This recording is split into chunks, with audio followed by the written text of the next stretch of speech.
자, 이곳은 잠실 석촌호수 동호회 북쪽 조깅로입니다. 자, 이곳 잠실 석촌호수 동호회 북쪽 조깅로, 제가 2002년 3월 1일부터 오늘 2024년 8월 4일까지 무려 22년 5개월 4일 동안 마라톤 훈련을 해오고 있는 잠실 석촌호수입니다. 이곳은 잠실 석촌호수 동호회 북쪽 조깅로입니다. 화이팅! 자, 이쪽으로 이동해서 계속 촬영하도록 하겠습니다. 자, 현재 동호회에 도착을 했습니다. 자, 가방을 좀 내려놓고 촬영을 이어가겠습니다. 자, 동호회 풍경을 보여드리겠습니다. 잠실 석촌호수 동호회 풍경입니다.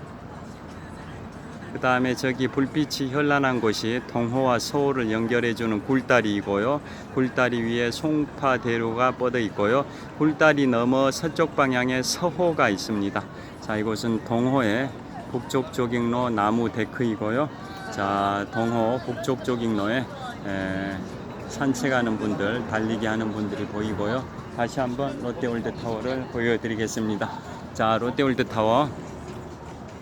자, 보이시죠? 지금 제가 잠실 석촌호수 동호 북쪽 조깅로에서 롯데월드타워를 촬영을 해 보겠습니다.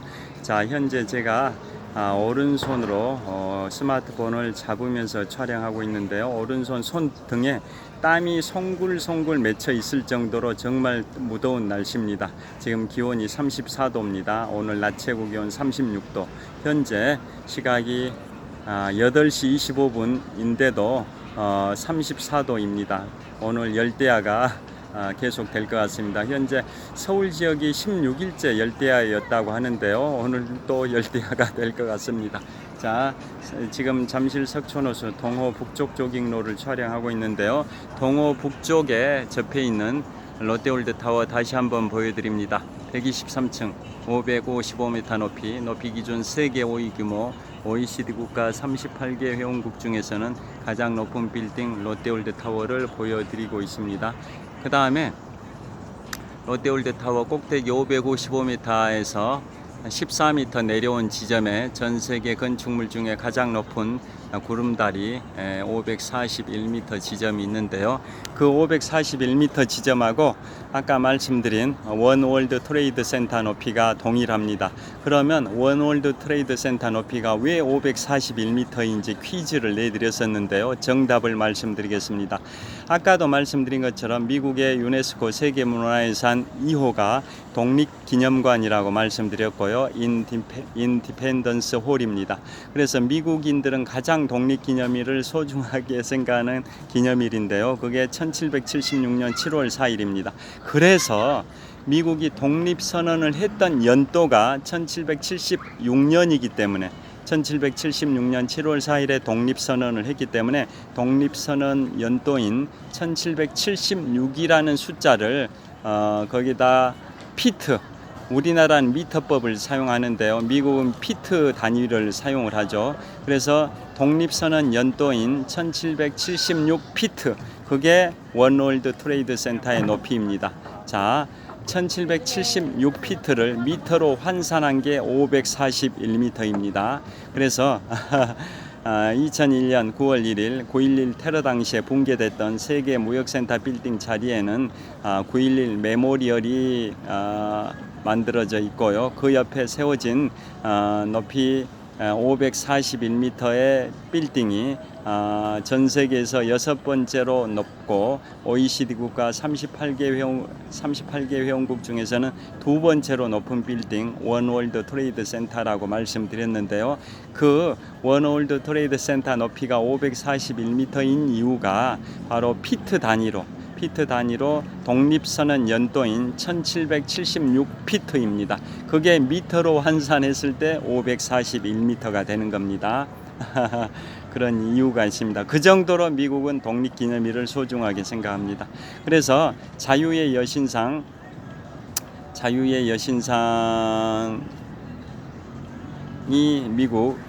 미국의 유네스코 세계문화유산 5호 5호 다섯 번째로 지정된 거라고 말씀드렸고요. 그 다음에 7호는 뭐냐면 미국의 세계문화유산 유네스코 세계문화유산 7호는 버지니아 주에 있는 몬티셀로와 버지니아 대학교입니다.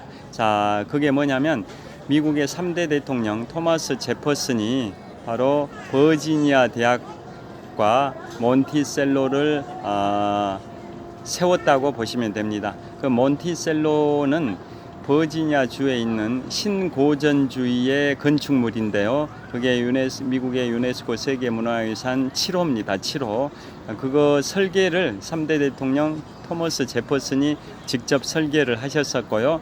그 다음에 토머스 제퍼슨 대통령은 1801년 초부터 1809년 초까지 8년 동안 미국의 대통령, 3대 대통령을 했었고요. 그 다음에 미국의 달러 지폐 7가지 권종 중에 2달러 지폐의 초상화 주인공이기도 합니다. 행운의 2달러라고 아시죠? 행운의 2달러. 1966년경에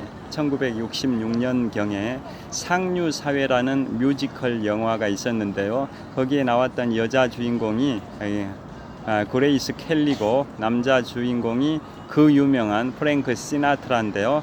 거기에 두 사람이 출연하고 나서 그 남자 주인공 프랭크 시나트라 너무나도 유명하죠. 이탈리아 출신의 영화 배우이자 가수. 자, 최근에 올해 2월에 미국 역사상 최초로 그래미상 올해의 앨범상 그래미상의 올해의 앨범상을 미국의 테일러 스위프트가 4번 수상했다라고 이제 크게 보도됐는데요. 그게 최고의 기록이죠. 그래미상 올해의 앨범상을 4번 수상한 것은 전무후무한 최초의 케이스. 테일러 스위프트가 그 역사를 만들었다고 보도가 됐습니다. 올해 2월 달에. 그런데 그 전에 그래미상 올해의 앨범상을 3번 수상했던 미국의 가수가 3명이 있습니다. 그 중에 프랭크 시나트라, 그 다음에 그 스티비 원더, 그 다음에 또 얼른 생각이 안 나는데요. 폴 사이먼. 다시 말씀드립니다. 그래미상 올해의 앨범상을 3번 수상했던 인물이 3명 있는데요. 그 프랭크 시나트라, 스티비 원더, 폴 사이먼입니다. 그 사람들이 3번 수상해서 공동 1위였는데요. 그 기록을 깬 인물이, 기록을 경신한 인물이 올해 2월에 그래미상 올해의 앨범상을 4번 수상함으로써 그 기록을 깬 인물이 테일러 스위프트라는 건 다 잘 아실 겁니다. 여하튼 그 프랭크 시나트라 그분이 그 1966년에 개봉된 영화 상류사회에 남자 주인공으로 출연했고요. 여자 주인공이 그레이스 켈리였습니다. 영화 촬영을 마치고 남자 주인공 프랭크 시나트라가 여자 주인공 그레이스 켈리에게 2달러 지폐를 선물해 줬습니다. 그래서 그 이후에 그 선물을 받은 여자 주인공 그레이스 켈리가 프랑스 남동부 모나코 공국의 왕비가 됐습니다. 왕비. 행운을 잡았다 이거죠. 여자 배우가 왕비가 됐으니까 행운을 잡았다 해서, 그래서 유래된 게 행운의 2달러라는 말이 거기서 유래됐습니다. 미국 달러 지폐 7가지 권종 잘 아시죠? 1달러 지폐의 초상화 주인공은 초대 대통령 조지 워싱턴, 2달러 지폐의 초상화 주인공은 3대 대통령 토마스 제퍼슨, 5달러 지폐의 초상화 주인공은 16대 대통령 에이브러햄 링컨, 10달러 지폐의 초상화 주인공은 초대 재무장관 알렉산더 해밀턴, 20달러 지폐의 초상화 주인공은 7대 대통령 앤드루 잭슨, 50달러 지폐의 초상화 주인공은 18대 대통령 율리시스 그랜트, 100달러 지폐의 초상화 주인공은 벤저민 프랭클린, 독립선언서의 공동기초자 5인방 중에 한 사람이자 미국 북동부 지역의 명문 8개 사립대, 이른바 아이비리그 중에 하나인 펜실베이니아 대학의 설립자이기도 한데요. 그 벤저민 프랭클린이 100달러 지폐의 초상화 주인공입니다. 이 중에서도 $2 지폐의 초상화 주인공이 바로 3대 대통령 토마스 제퍼슨이고, 그 $2가 행운의 $2라고 불리는 그 이유를 설명드렸습니다. 자, 그래서 3대 대통령 토마스 제퍼슨이 1809년에 8년 임기를 마치고 고향 버지니아 대학에 가서 대통령 퇴임 시점으로부터 10년 후인 1819년에 버지니아 대학을 설립을 했습니다. 그래서 바로 버지니아 주립대학이죠. 버지니아 주립대와 그 다음에 몬티셀로라는 신고전주의 그 건축물이 미국의 유네스코 세계문화유산 제7호입니다. 제7호. 참고로 미국의 북동부 지역의 명문 8개 사립대는 8개 대학인데요. 알파벳 순으로 브라운 대학, 컬럼비아 대학, 커넬 대학, 다트머스 대학, 하버드 대학, 펜실베이니아 대학, 프린스턴 대학, 에일 대학인데요.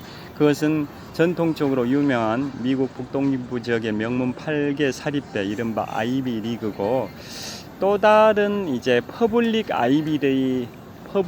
아이비라는 별명을 갖고 있는 또 다른 그룹이 있죠. 그게 뭐냐? 퍼블릭이니까 공공의라는 뜻인데요. 쉽게 말씀드리면 주립대학이라는 뜻입니다. 주립대학은 아이비리그라는 게 결국 미국 북동부 지역의 명문 8개 사립대고, 여기는 사립대다 보니까 등록금이 어마어마하게 비싸죠.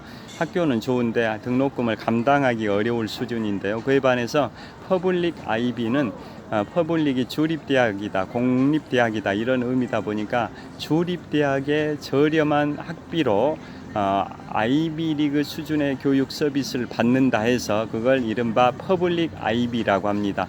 그러니까 그 아이비리그 대학에서 오랜 기간 입학 사정관을 지냈던 어떤 인물이 미국의 각 지역에 있는 주립대들을 일일이 탐방을 하면서 여러 가지 점을 조사를 해가지고 미국의 주립대학 중에서도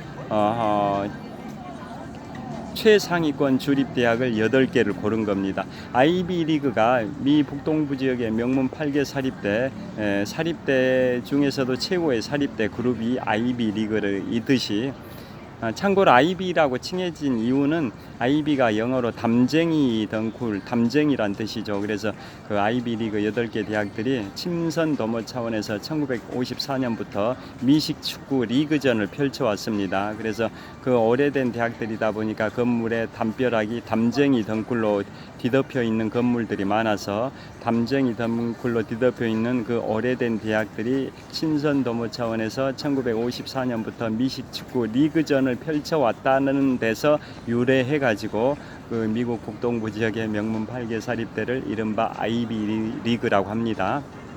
그런데 그 아이비 리그에서 오랜 기간 동안 입학 사정관을 했던 어떤 인물이 미국 유수의 주립 대학들을 또 8개를 골라냈습니다. 그래서 그걸 이른바 퍼블릭 아이비라고 칭해 가지고, 주립대학은 등록금이 저렴하니까 저렴한 등록금으로 최고의 교육 서비스를 받기 때문에 아이비리그에 준하는, 아이비리그에 필적하는 교육 서비스를 받는다 해서 그걸 퍼블릭 아이비 그룹 8개 대학을 정했습니다. 그게 어디일까요? 제가 한번 말씀드려 보겠습니다. 노스캐롤라이나 대학, 주립대죠. 노스캐롤라이나 주립대. 그 다음에 오하이오 주에 있는 마이애미 대학이 있습니다. 원래는 플로리다 주의 마이애미가 그 휴양 도시인데요. 여기서 마이애미 대학은 오하이오 주 안에 있는 마이애미 대학이라고 생각하시면 됩니다. 세 번째, 버몬트 주립대학, 미시간 주립대, 버지니아 주립대, 오늘 말씀드리고 있는 미국의 유네스코 세계문화유산 7호에 해당되는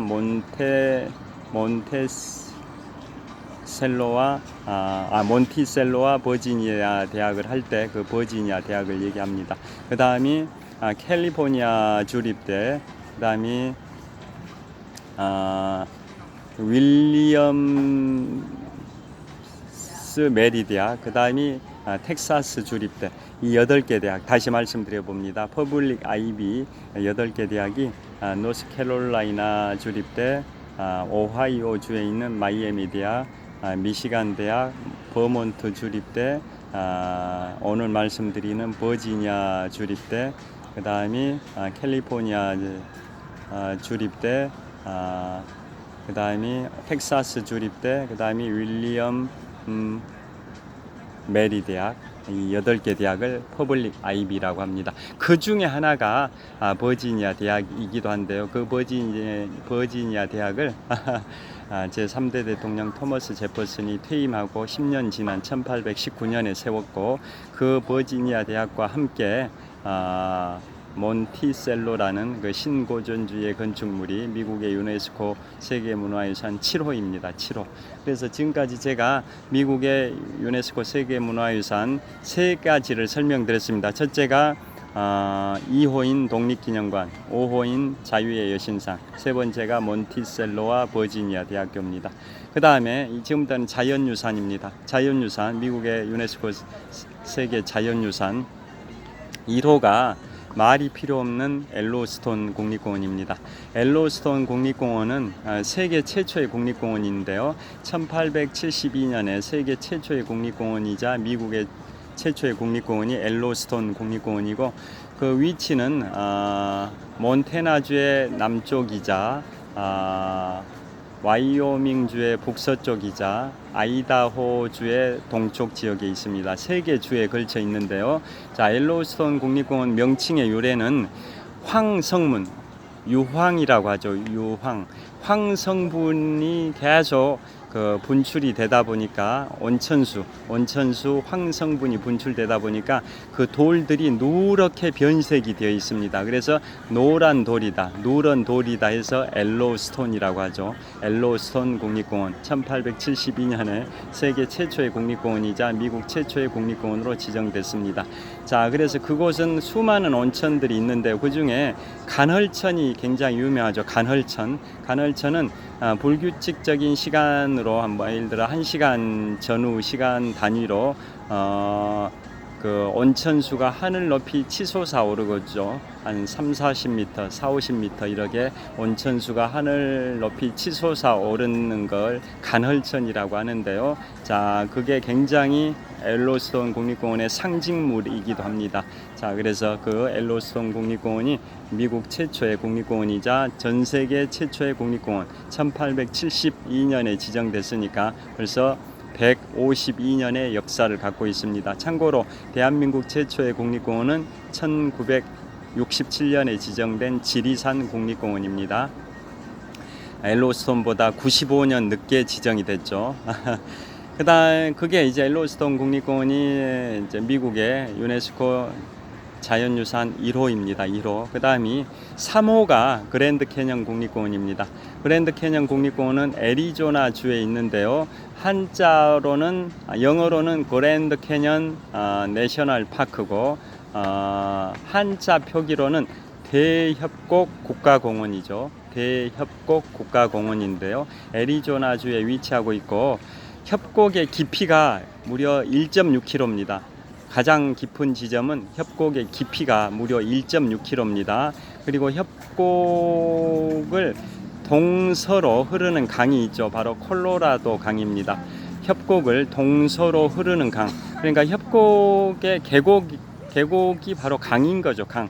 동서로 흐르는 강이 협곡을 남북으로 가르고 있죠. 그래서 북쪽 가장자리라 해서 노스 림이라고, 남쪽을 남쪽 가장자리라는 뜻으로 사우스 림이라고 표현을 하는데요.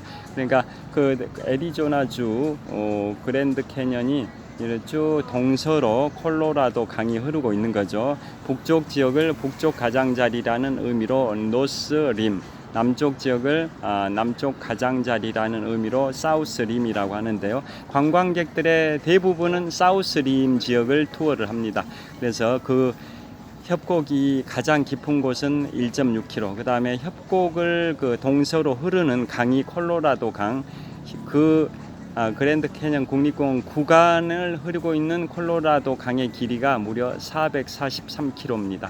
서울 부산 거리가 대략 400km인데요. 그보다 10% 정도 더 긴 무려 443km의 길이의 콜로라도 강이 그랜드 캐년을 통과하고 있습니다. 그러니까 그랜드 캐년 국가공원, 국립공원을 통과하고 있는 그 구간의 콜로라도 강 길이만 해서 443km입니다. 어마어마한 규모인데요. 그래서 콜로라도 강을 이제 중심에 둔 그 그랜드 캐년 국립공원의 면적이 제주도 면적의 2.7배입니다. 제주도 면적의 2.7배. 우리나라에서 가장 큰 섬인 제주도 면적의 2.7배의 면적이 바로 그랜드 캐년 국립공원의 면적입니다. 그리고 1년에 찾는 관광객 수가 2016년도 기준으로 600만 명 정도가 방문을 했습니다. 참고로 미국 북서부에 있는 샌프란시스코는 미국인들이 가장 살고 싶어하는 도시 랭킹 1위인데요. 샌프란시스코의 금문교 골든게이트 브릿지는 매년 관광객이 한 800만 900만 정도 되는데 그랜드 캐년은 600만 명 정도 됩니다. 그리고 미국 뉴욕 맨해튼의 센트럴 파크는 매년 한 2,500만 명의 관광객이 찾고요. 맨해튼 한복판에 있는 타임스 스퀘어는 매년 1억 3천만 명의 관광객이 찾고요. 지금 프랑스 파리 올림픽이 열리고 있는 에펠탑, 파리 에펠탑은 매년 관광객이 한 700만 명 정도가 찾습니다. 그 에펠탑 찾는 관광객 수 700만, 그랜드 캐년 찾는 관광객이 600만, 비교가 되시죠. 그게 그랜드 캐년이 미국의 유네스코 세계 자연유산 3호입니다. 그 다음에 7호는 뭘까요? 7호가 올림픽 국립공원입니다. 미국 북서부 워싱턴 주에 미국 동부의 수도 워싱턴은 DC, 워싱턴 DC고요. 반면에 50개 주 중에 하나인 워싱턴 주는 미국의 북서부에 있죠. 그래서 캐나다 남서부에 있는 브리티시 콜럼비아주, 밴쿠버가 있는 캐나다의 남서부 브리티시 콜럼비아주와 미국 북서부에 있는 워싱턴 주는 서로 접해 있는데요. 그 접한 부분에 워싱턴 주에 올림픽 반도가 있습니다. 반도, 우리 한반도 할 때처럼 반도 툭 튀어나온 그 지형을 반도라고 하지 않습니까? 그곳 워싱턴주에 올림픽 반도가 있는데요. 그곳에 공원이 조성됐습니다. 그게 바로 올림픽 내셔널 파크, 올림픽 국립공원입니다. 그게 미국의 유네스코 세계 자연유산 7호입니다. 7호. 그게 올림픽 국립공원. 자, 그곳 워싱턴 주는 가장 큰 도시는 시애틀인데요. 주의 수도인 주도는 올림피아입니다. 올림피아. 올림픽의 도시라는 의미를 갖고 있는 게 바로 올림피아지 않습니까? 그래서 워싱턴 주의 가장 큰 도시는 시애틀이지만 주의 수도는 올림피아고, 왜 올림피아라는 명칭이 생겼을까요? 바로 그 워싱턴 주의 올림픽 반도가 있기 때문에 그렇죠. 그 올림픽 반도에 조성된 공원이 미국의 유네스코 세계문화유산 제7호인 올림픽 국립공원입니다. 올림픽 내셔널 파크. 그 다음에 마지막으로 미국의 유네스코 세계 자연유산 9호가 바로 요세미티 국립공원입니다. 요세미티 국립공원. 이건 제가 50대 중반인데요. 50대, 60대 장년층의 그 중장년층의 분들이 중고등학교 때 영어 교과서에 소개되기도 했던 요세미티 국립공원 들어보셨죠? 그것은 미국의 서부 지역의 시에라 네바다 산맥 서쪽에 위치하고 있는데요. 행정구역상으로는 캘리포니아주에 속해 있습니다. 캘리포니아주 시에라 네바다 산맥의 서쪽에 위치하고 있는 요세미티 국립공원은 그 화강암의 그 암벽이 굉장히 유명하고요. 또 계곡도 유명하고 울창한 숲도 유명한데요. 그것도 관광객들이 1년에 한 500만 명 정도는 찾습니다. 500만 명 정도. 아까 그랜드 캐년이 한 600만 명 찾는다고 말씀드렸는데요. 요세미티 국립공원은 500만 명 정도 찾고, 사람이 그곳 요세미티 국립공원을 찾는 사람의 대부분은 요세미티 계곡을 갑니다. 그곳에 사람이 살기 시작한 것은 약 한 3,000년 정도 된다고 합니다. 3,000년 정도. 그러니까 기원전 1000년 당시부터 그곳에 사람이 살았었다라는 거겠죠. 자, 그래서 요세미티 국립공원, 우리 중고등학교 교과서에도 중장년층들의 학창 시절에 중고등학교 교과서, 영어 교과서에도 소개됐던 요세미티 국립공원이 바로 미국의 캘리포니아주 시에라 네바다 산맥의 서쪽에 위치하고 있는 미국의 유네스코 세계 자연유산 제9호에 해당이 됩니다. 자, 그래서 오늘 현재 시각을 한번 보겠습니다. 자, 현재 8시 48분입니다.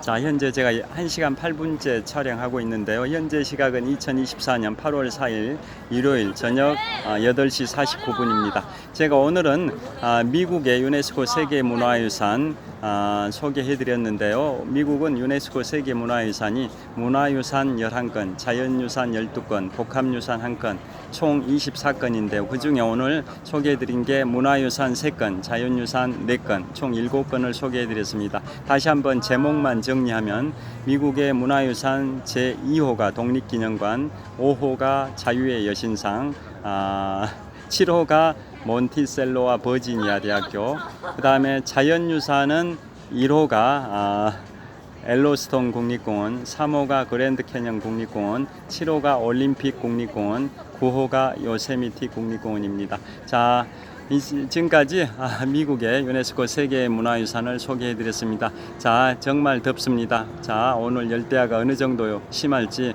걱정스러운 날씨인데요. 오늘 낮 최고 기온 36도, 현재도 한 33도는 될 것 같고요. 내일은 낮 최고 기온이 34도로 예보되어 있습니다. 당분간은 앞으로 한 열흘 정도는 폭염이 계속 될 거라는 일기예보가 나와 있습니다.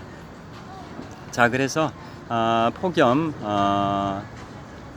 불볕더위에 혹서기, 건강관리 각별히 유의하시길 빌겠습니다.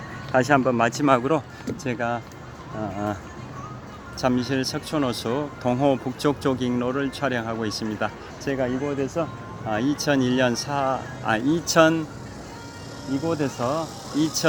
3월 1일부터 오늘 2024년 8월 4일까지 22년 5개월 4일 동안 마라톤 훈련을 해오면서 42.19km를 101회 완주했고요. 개인 최고 기록은 마라톤 3년 차였던 2004년 3월 14일 제75회 동아마라톤 대회에서 3시간 19분 48초라는 개인 최고 기록을 갖고 있습니다. 누적 훈련 거리는 지구 한 바퀴 4120km에 약 68%에 해당되는 28,000km 정도를 달렸으니까 일평균 훈련 거리는 한 3.4km 정도 됩니다. 연평균 풀코스 완주는 22년 5개월 4일 동안 101회를 완주했으니까 연평균 풀코스 완주 횟수는 4.6회 정도 됩니다.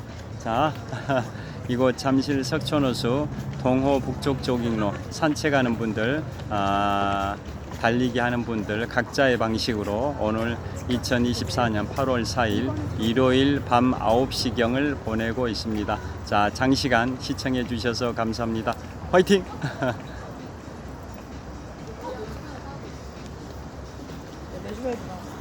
자, 평안한 저녁 되십시오. 감사합니다.